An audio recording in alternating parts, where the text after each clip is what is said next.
They threw her into the forest for having no son.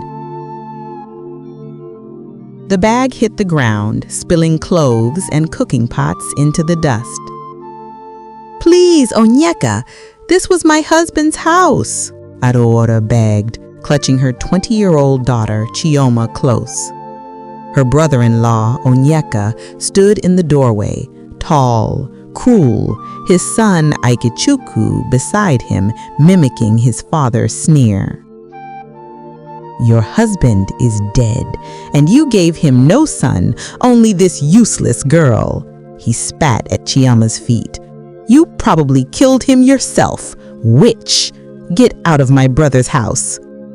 "This is my home, my husband built." "Your husband is bones in the ground. This house belongs to his family now, to me, to my son." Onyeka smiled. "You have no son. You have no rights. Leave before I have you dragged out." Adaora and Chioma gathered their scattered belongings with trembling hands and left. That night, they slept beneath the ancient udala tree in the village square, homeless, shamed, broken. The next morning, the village elders gathered. Adaora knelt before them. "My husband's brother has stolen everything. Please give us justice." The eldest elder stroked his gray beard. "Onyeka says you killed your husband. Did you?" "No, I nursed him through fever for weeks. "She's lying," Onyeka interrupted, leaning against the meeting tree. "Everyone knows women without sons are cursed. The gods took my brother because she failed him." The other elders nodded. Chioma noticed the way they avoided her mother's eyes, the way gold glinted on wrists that had been bare days before. "We cannot help you," the Igwe finally said, his voice cold. "Leave Umudibia village. You are banished." "What?" Adaora's voice broke. "For what crime?" "For witchcraft, for killing your husband." "I swear by Adaora, by Ani, by every god, I am innocent." The elders shifted uncomfortably. One muttered, "Call Ezemuo, let the gods decide." The chief priest arrived, his face unreadable. He cast his divination shells, performed his rituals, and finally spoke. "The gods say this woman killed her husband." Adaora's world stopped. No, that's not." But Ezemuo had already turned away, his new gold bracelet catching the light. They drove her out that afternoon, mother and daughter, with nothing but the clothes on their backs and a small bundle. At the village boundary, Adaora stopped. She turned, raised her hands to the sky, and her voice rang out. "I curse this land. I curse every man who sold justice for gold.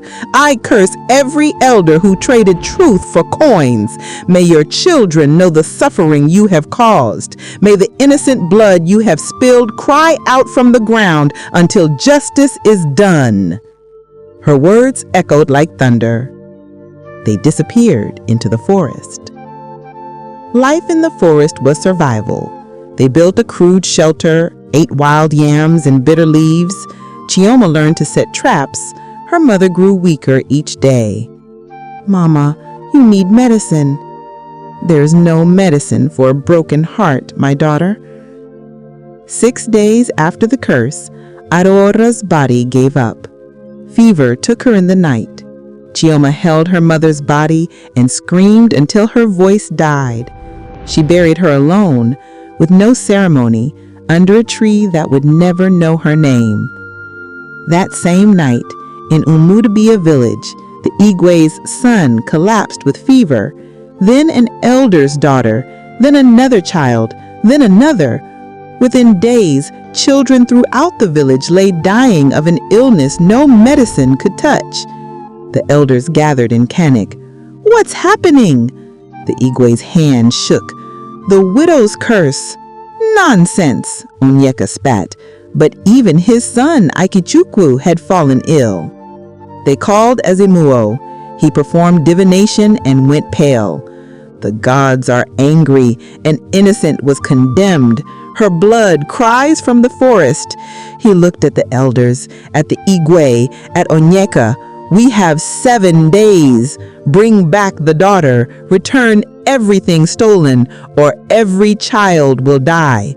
But we did nothing wrong, an elder began. Liar, Ezemuo's voice cracked. I know, because I was paid to lie. Onyeka bribed us all. The room erupted. Elders turned on each other, confessing their guilt, their shame, their greed. Onyeka tried to flee but was seized. I only wanted the house. I didn't think. You didn't think stealing a widow's home would anger the gods? The Igwe's voice was bitter. My son is dying because of your greed, because I let you pay me to abandon justice. They found Chioma on the 5th day, living like a wild animal in the forest, her mother's grave marked with stones. Please come back, they begged. She looked at them with eyes that had seen too much. You killed my mother. You threw us away like garbage. Now you want me back because your children are dying? We're sorry. Sorry, she laughed, a hollow sound. My mother died alone because no healer would come. She died knowing her own people called her a murderer. Your apologies mean nothing. Please, the children are innocent.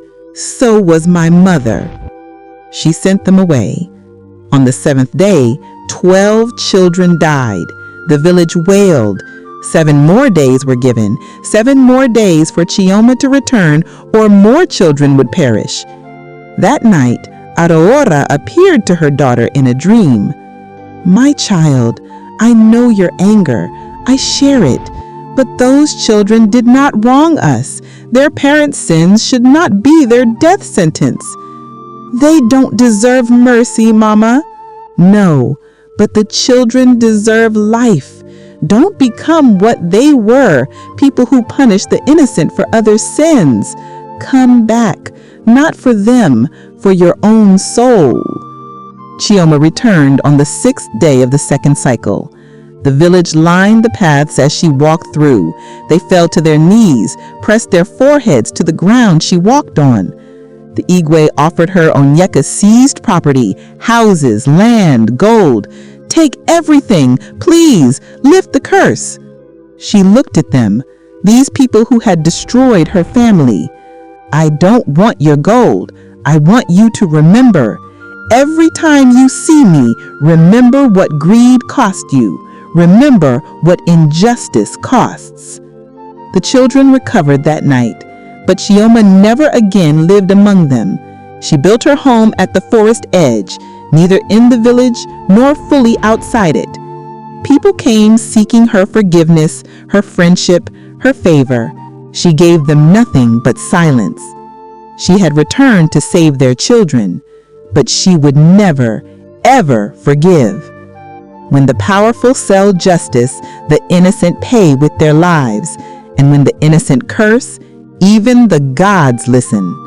Mercy can be given, but forgiveness must be earned, and some debts can never be repaid.